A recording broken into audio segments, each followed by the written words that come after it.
At so ayan, hi guys! Welcome back sa channel natin at ito ay full chapter nga tayo nito ni 1125. Pero bago tayo magsimula ay kung bago ka pa lang din sa channel natin ay huwag mo kalimutan mag-subscribe at pakipindot na rin yung notification bell para ma-update ka every time na meron tayong bagong upload. At lastly ay pakifollow naman guys yung ating Facebook page, ayan. So yung link nito nandiyan lang sa comment section saka sa may description. So para yan sa ibang updates pa para sa mga trip ninyo na anime. So yun lang naman at ulit ay huwag na nga nating patagalin pa. Simulan na natin yan.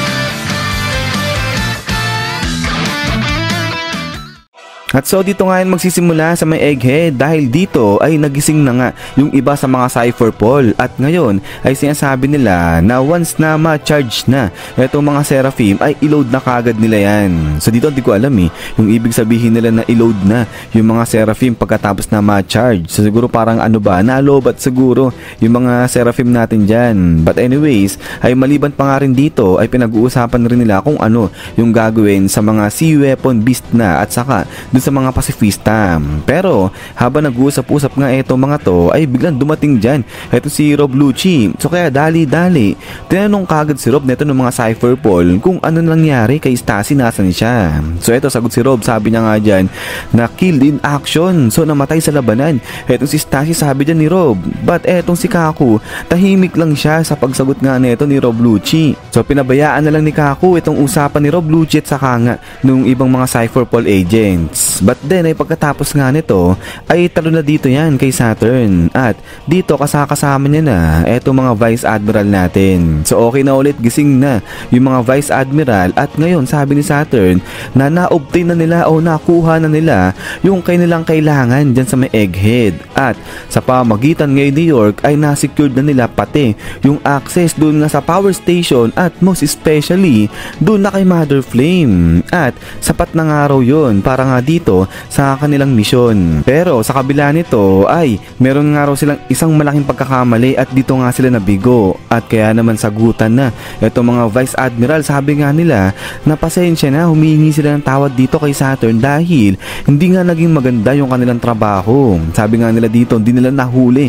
ay ang si Bonnie tapos pati yung Straw Hat Pirates ay nakatakas nga rin daw. So maging yung kanilang Buster Call wala nga rin nangyari. So eto siyam nga raw silang mga Vice Admiral dyan pero nabigo sila. So kaya humihingi ng tawad itong mga Vice Admiral at ngayon ay nagre-request sila dito kay Saturn kung pwede napayagan sila ni Saturn na habulin nila yung Straw Hat Pirates doon sa may Elbaf. Pero sagot etong si Saturn at sinabi nakalimutan na nila yung Elbaf dahil nga ang tinutukoy dito ni Saturn kung saan sila nabigo ay eto nga yung dahil sa nagawa ni Dr. Vegapunk na ipagpatuloy yung kanyang pagbo-broadcast nga patungkol sa nalalaman niya dun sa Void Century at pati dyan sa world government. At dito na nga naalala ni Saturn pati yung patungkol dito kay Emmet. So dito nga ay nabalikan ni Saturn yung kanyang alaala na akala niya yung mga scientist ay wala na, parang tinapon na, in-scrap na etong si Emmet. Pero eto ay nabuhay nga raw dyan etong si Emmet. So ibig sabihin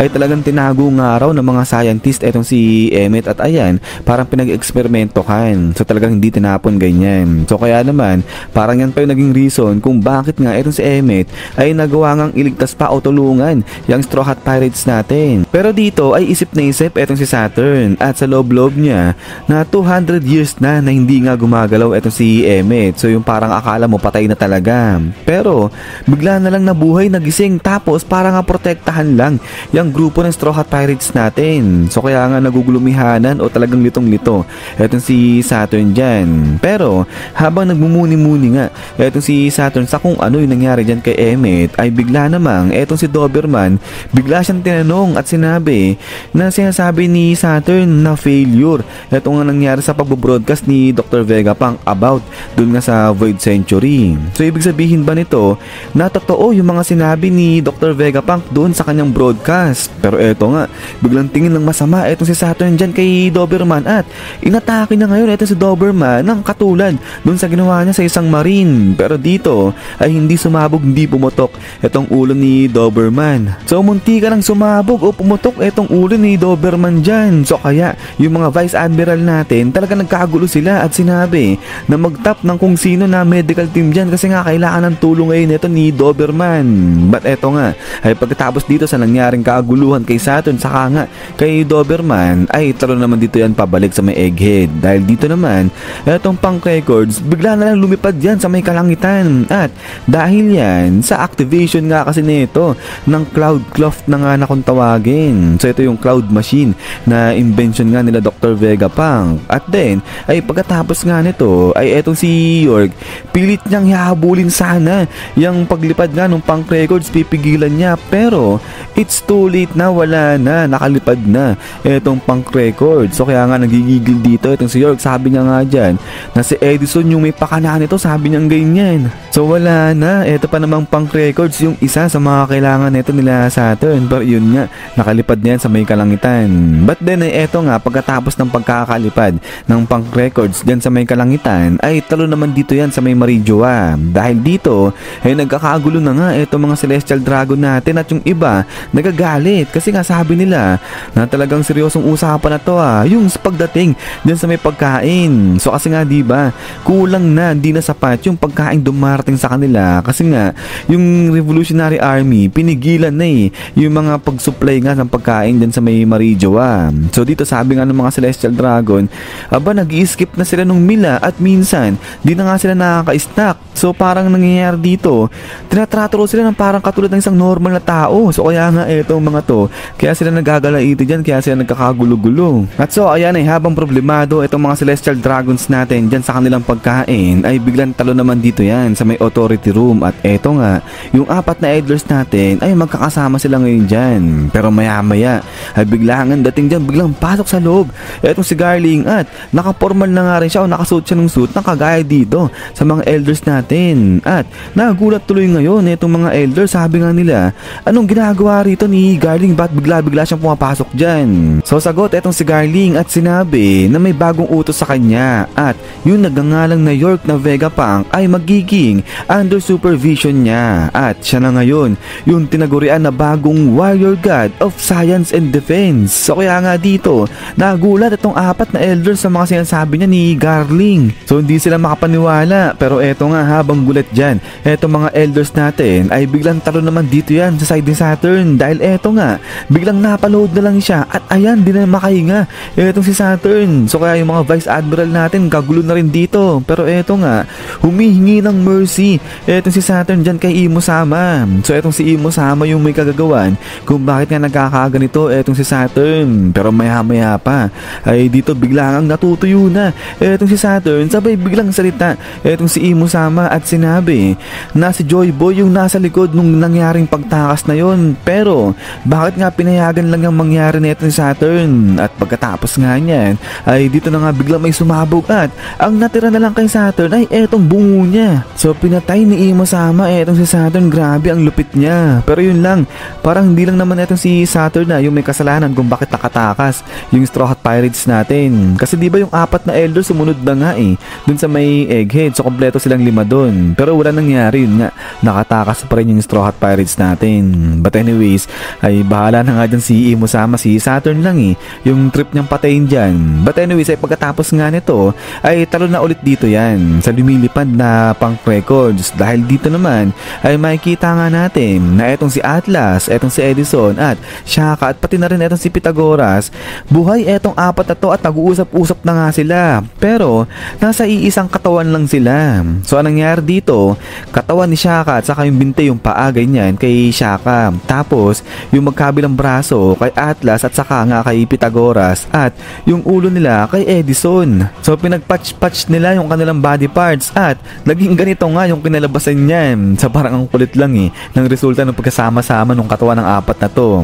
Pero ito nga sabi ni Shaka na mukhang hindi nila nagawa na i-move yung buong Labo Stratum. So sagot etong si Atlas, sabi niya nga paano ba naman kasi ang si York nangiilam nga raw pero eto nga sa kabilang banda sabi ni Pythagoras, pero yung kanilang signal nagre-reach daw yan across the globe, kaya magagawa pa nga rin daw na makakonect pa rin ni York. Pero sagot etong si Edison, sabi niya nga dyan na okay lang yun, at least hindi nga nakuha ni York ng buo yung kailangan niya at eto, naisad ba nila yung punk records. Pero eto nga, sabi naman dito ni Shaka sa kabilang banda na hanggat hindi pa pwedeng i-access ng buong mundo o ng mga tao yung kanilang utak ay kinakailangan nga na protektahan nila yan. Pero eto, sabi nga dito ni Pythagoras na ngayon na alam na ng mga tao na patay na sila ay hindi na nga sila makakapag-roaming dyan o hindi sila makakapag-travel basta-basta at ayun pa, dahil nga wala na silang fun kaya wala na rin silang magagawa na ano bang mga invention dyan. So ibig sabihin parang tatahimik muna itong mga Vegapunks natin dyan. But then pagkatapos nga nito ay dito na nila kinontak itong sa may Wideria. So itong si Manong, nakalimutan ko yung pangalan niyan. Pero ito gulat na gulat. Itong si Manong sabi na nga dyan, akala niya patay na. Itong si Vegapunk sabi niyan ganyan. But then pagkatapos nga nito ay talo naman dito yan sa may Kamabaka. Dahil dito ay eto namang si Koala ay sinasama rin niya na nga yung message o yung sa broadcast nga ni Dr. Vegapunk. At dito ay sinabi niya ngayon na yung nilalaman ng broadcast ni Dr. Vegapunk ay patungkol dun sa Void Century at sa nangyaring gera. At pati na rin yung patungkol sa Ancient Weapon. At kasama na nga rin yung sinasabi na lulubog yung buong mundo dahil sa angat nga yung sea level ng 200 meters. At ang pinakahuli ay yung patungkol sa One Piece Treasure na kung sino yung makaka-acquire nito ay mapapasa kanya yung kapalaran ng mundo. So kaya nga dito sagot etong si Sabo, sabi na nga dyan, kaya pala itong mga Celestial Dragon pinili nila na doon maniraan sa pinakamataas na part nga ng mundo. So kaya nga dito sagot na si Dragon at sinabi na kaya nga kailangan na nilang kumilos ngayon, kailangan na nilang tapusin to at magtagumpay dyan sa kanilang misyon bago pa man din magsimula ng gera yung mga tao para i-secure yung kanilang safe places. So kasi nga magpapanik yung mga yan at mag-uunahan yung mga tao ngayon doon sa pinaka-safe na lugar kung saan sila pwedeng tumira. But anyways, ay pagkatapos nga nito is yan guys, so hanggang dito lang itong full chapter natin na to at ayan, ay grabe yung nangyari dito, patay na ay ang si Saturn at ang pumalit nga sa kanya ay eto si Figureland. Pero yun nga guys, kung meron kayong mga comment o mga analysis patungkol dito ay pwede nyo i-comment yan dyan sa baba at ayan, ay huwag nyo po sanang kalimutan na i-follow itong si Facebook page natin. Ayan, so para yan dito sa update kay One Piece natin at pati na rin dun sa ibang mga trip nyo pa na anime. So yung link na to nandyan lang